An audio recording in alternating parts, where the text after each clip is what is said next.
Well, as we had talked about, California lawmakers may vote on a deal today, or are voting on a deal today, to close the state's $26 billion budget deficit. But the plan has some critics crying foul. One of them is Chris McKenzie, executive director of the League of California Cities, and he joins us live from Bloomberg's San Francisco bureau. Mr. McKenzie, thanks so much for being with us. Good morning.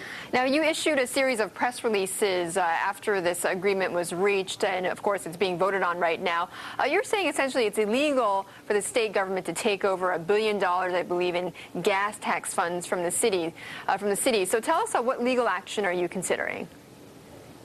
We're considering filing a lawsuit shortly after that type of legislation is passed, because the voters of California said that the legislature could not do what they're starting to do right now. Are they exercising any type of emergency measure that allows them to overrule those restrictions, or no? We have received no legal justification for what they're doing. In 1998, the voters imposed limits on the ability of the legislature to use gas tax funds for other purposes. They're clearly violating that provision of the Constitution by stealing those funds, and it's going to leave terrible problems at the local level if they try to get away with it. Like what? Could you outline some of those problems? Oh, sure.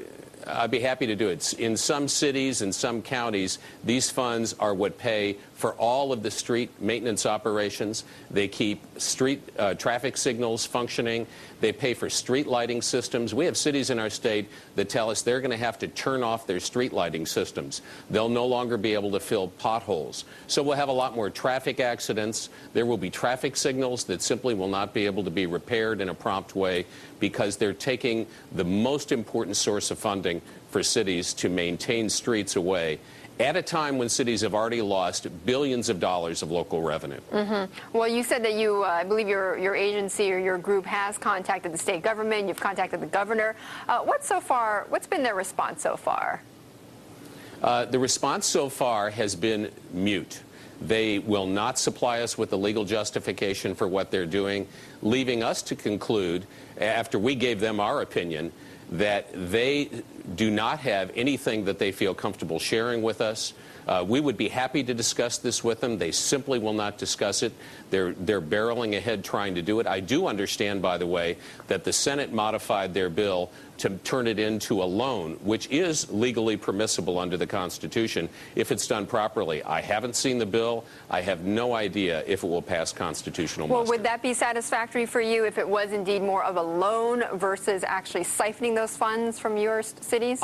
I think what would be satisfactory to us if the legislature borrowed its share of the gas tax. You know, the legislature and the whole state government gets 2/3 of the total gas tax, yet local governments maintain 81% of the road miles in the state. Cities and counties only get 1/3 of the gas tax. So if the state has a budget crisis, we would suggest that they use their funds to solve their budget crisis, not visit this crisis on local governments. So far, they haven't proposed taking 1 cent of the state gas tax. They just want to take the local share, and they want to see more potholes and more problems on local streets and roads. But, you know, some might be watching this and saying, look, your state is in crisis. You're trying to avoid bankruptcy in your state. How is your lawsuit and your criticisms going to help the situation at this point? You know, I think it's fair to point out that we have one bankruptcy in government already in California. It's a city. Cities are in financial crisis themselves because they get many of the same revenues that the state gets. And what we're suggesting is that state government do what city councils all over our state have done, and that is balance their budget with their revenues. They ought to keep their hands off the revenues that the voters have dedicated to local government and to local services, whether it's road funds or it's funds for police and fire or it's funds for infrastructure and for rebuilding cities. These are all very important functions, especially during an economic emergency like we're in.